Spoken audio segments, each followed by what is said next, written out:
Well, it is one of those typical cold winter Delhi mornings, and it is an exciting one because as you can see, we've got a Porsche with us. Now, this is the Porsche Cayenne E-Hybrid. But if you're thinking that we are just going to go about reviewing this car, well, that is not what this video is about.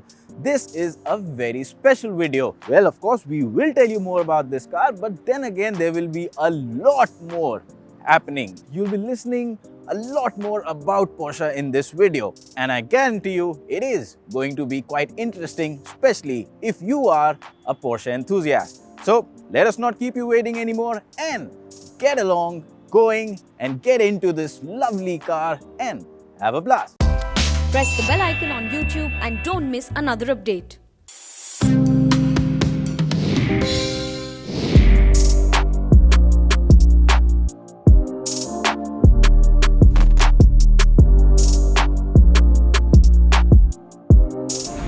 Alright, ladies and gentlemen, so this is the special thing I was talking about when I just told you outside the car. It's not just a normal review of a Porsche. Well, we have Pavan Shetty with us here today.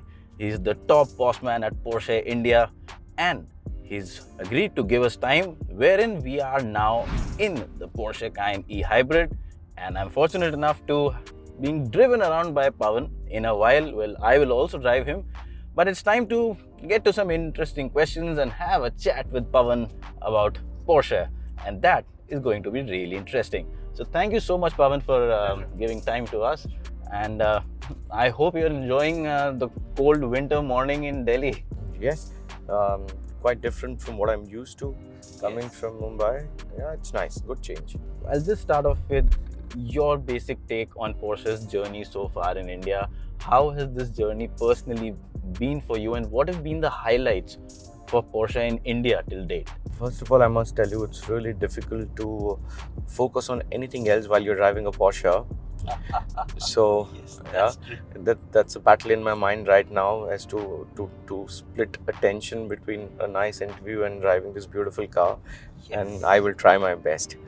Journey in Porsche has been nothing short of being called super exciting. We introduced Macan at a price point where it is an extremely great value proposition at 69.98 lakhs. That made the family complete with the launch of the new Cayenne E3 last year.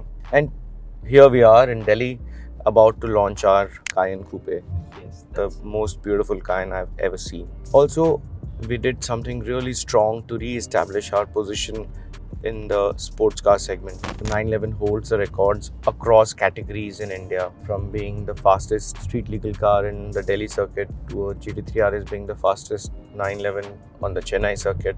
And this only goes to say that a Porsche sports car stands out, and for the right reasons. I was actually telling someone that if someone gives me any probability or any permutation combination of his requirement, I could offer him a car in Porsche.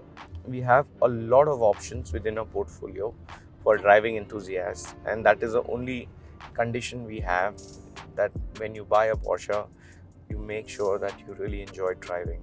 I mean, of course, yeah, as you mentioned, a great journey in India. Apart from this, I'm sure India is a very different market from many of the other Western markets. So what kind of challenges have you faced in the Indian market? What have been the key challenges for Porsche in India? So when I describe India to my colleagues at my headquarters, I told them, don't look at India as one country. This is a combination of many countries within one country. So I said, if I were to go to some state down south, despite me being a South Indian, the language is different, the food is different, the cultures are different, and I'm as much as a foreigner sometimes as you are, just that I don't need a passport. Everything here and the diversity is great.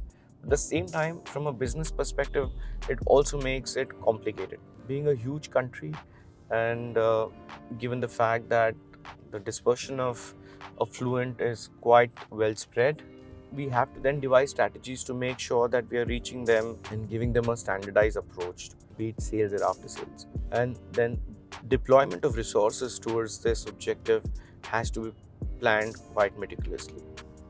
Because we will remain a small company, we cater to super luxury customers, we cater to their emotional needs, and we cannot make a mistake. At the same time, we cannot be present everywhere. So this is a dilemma, or this is a problem that we need to really overcome very well, and we are working very hard towards it. Approximately how many Porsches have you sold in India till date?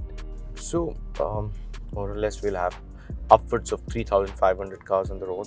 But what I really like is the composition. One would expect Porsche in India to be primarily only SUV selling brand, given our affinity to size and ground clearance. So, but that's not true. We follow almost the same distribution as the brand follows globally. We have 10% contribution from 911.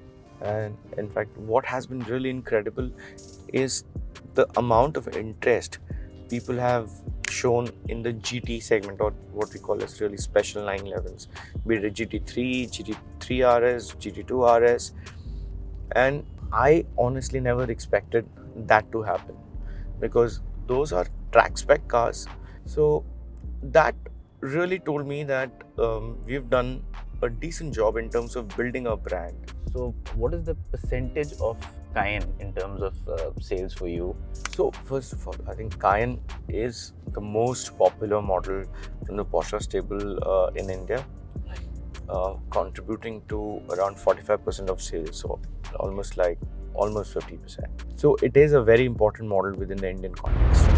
All right, so now as you can see, well, Pavan and I have switched places, and well, the reason for that is the car we're in, like I told you earlier, we're driving a Porsche Cayenne E-Hybrid. Now, Pavan, I've been told that the car you drive, your car is again not exactly this one, but you drive the same model. So Pavan, what is it about the E-Hybrid that you really like, and how different is it to drive from a regular Cayenne?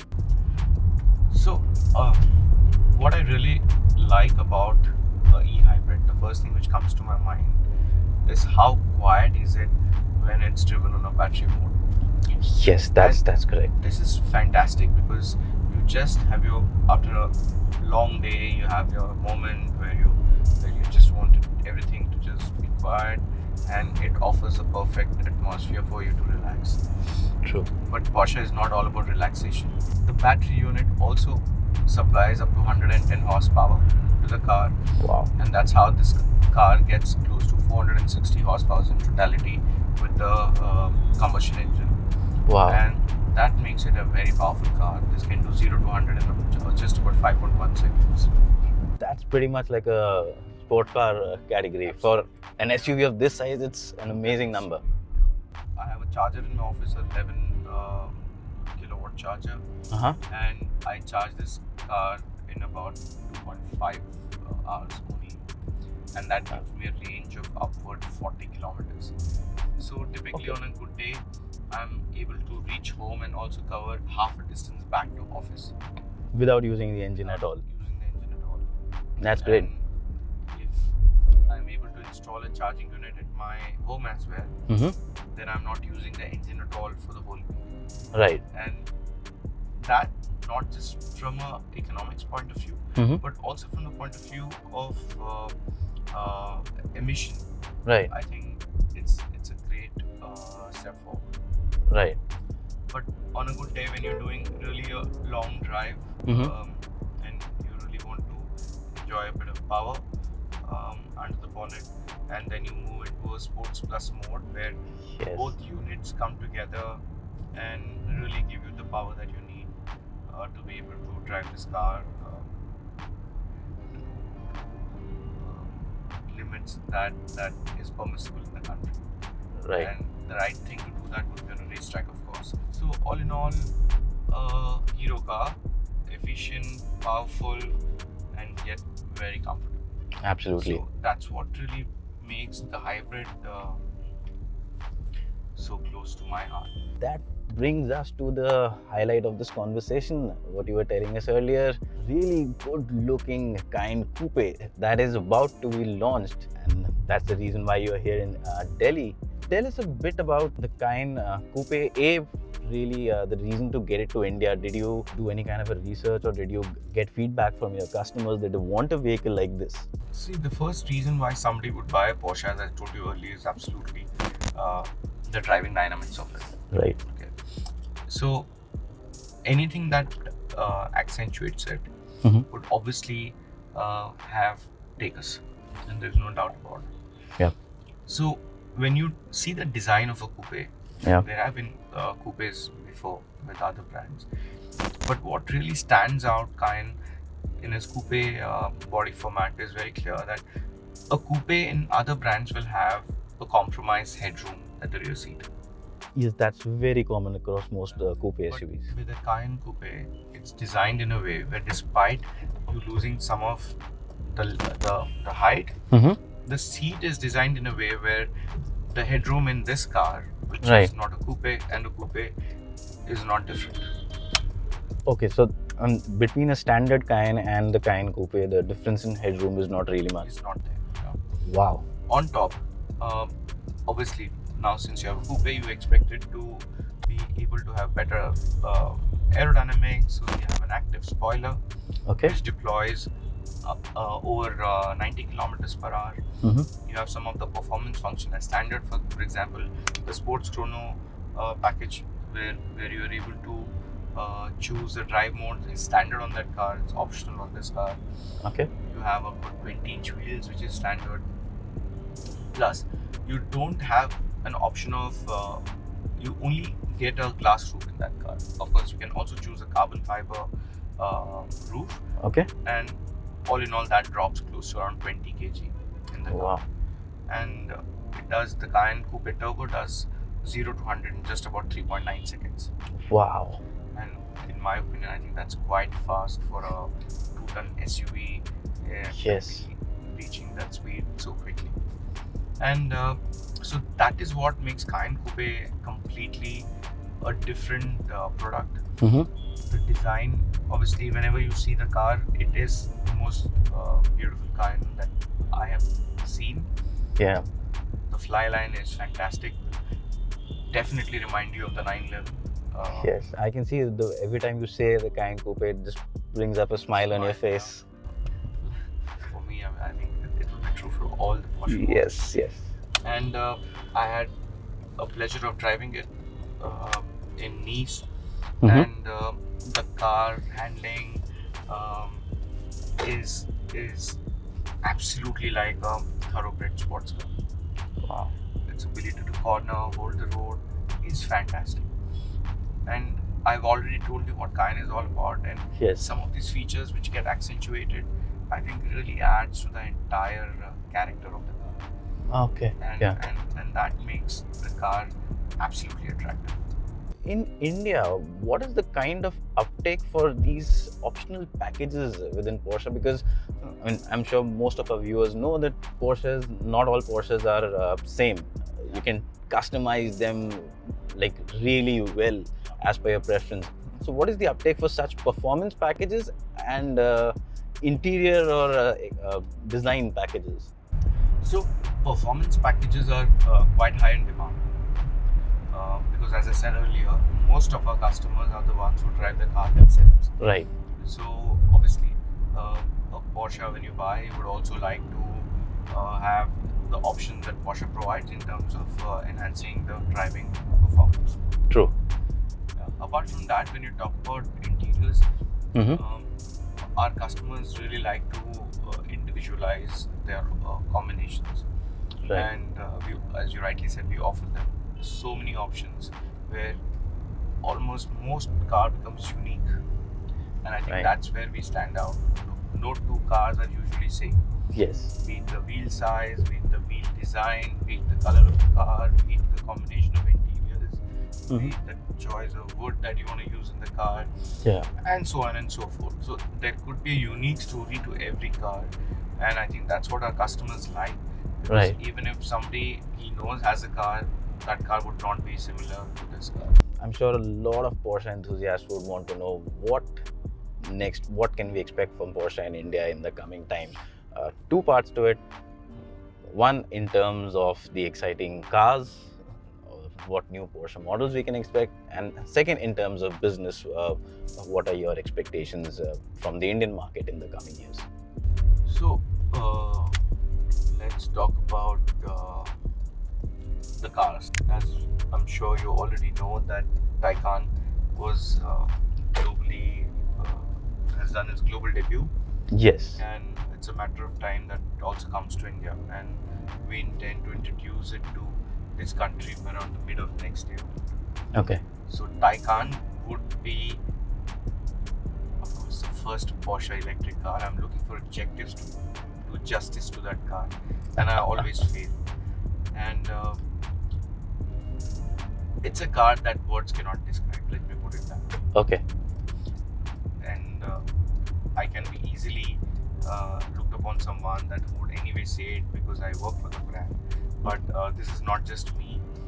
This is everyone who's driven that car has nothing different to what I say to describe that car. It is an Yes. absolutely engineering marvel for a car of that weight. It is a dream to drive. Mm-hmm. Very intelligent, very smartly developed. Right. Will have a range of close to 450 odd kilometers as per the European drive cycle. It's only when you push the pedal you realize what that car has to offer. Yeah. The sudden surge of power, the immediate reaction to your decision to increase power, Yes. the fact that you can keep doing launch controls in an electric car and the car doesn't get tired already says a lot about the Taycan. Absolutely. And whenever I say it, I say don't call it Taycan, call it Porsche Taycan. Because when you add the brand Porsche, Yes. a lot of adjectives automatically get added to the car. A great driving car, good quality driving car. Performance would talk for itself. Mm-hmm. It comes with a 800 volt architecture, which means you can charge it up to 100 kilometers in just about 4 minutes Wow. on a DC cycle, on a DC charger. Yeah. And you can go up to 80% of charging with just about 22-23 minutes on a DC charger. And so, in terms of business, how do you expect the coming years to be? From a business perspective, I think, as I told earlier, we run a luxury brand, and life would not change every year in a big spike upward or downward. That's not how this business is designed to be. We are in here for a long run. We are running a marathon and not a sprint, and we would grow step by step in a sustainable manner. The objective right now is really to build a solid organization, processes to make sure that our customers are able to really enjoy the Porsche promise. They have the experience that any Porsche customer would have worldwide, and we are working very hard for that because our customers are quite intense and emotional about the cars that they drive, and the objective is not just to meet those expectations but to beat those expectations, and that would not be easy. Okay. And before we come to the end of this conversation, Pavan, one Porsche that you would like to have, you would like to own. One Porsche, if there was one Porsche that you would want to own, which one would that be? As in a one every month, or No, your top pick, just one. Your favorite. it would not be a surprise at all. I mean, it all started with 911, Yes. and if I have to start my journey with Porsche, buying my Porsche, it will also start with the 911. But it would definitely not be the last car, is all I can tell you. It is so addictive that you can't stop at one, because 911 does what it does to you, but then you drive a Macan. Though the word coined for it is a compact SUV, I would describe it as an elevated 911, and it completely lives up to that promise. And of course, I have a family, so Panamera won't hurt either. I'm now getting greedy. And then there is also a nice 718 for city use once in a while. So of course, I don't think I could really stop at one, but if I have to start somewhere, of course, it would be the 911, and it would be true for most of us at Porsche. Great. Thank you so much for the time, Pavan. It's been great talking to you. Same here. Pleasure is all mine.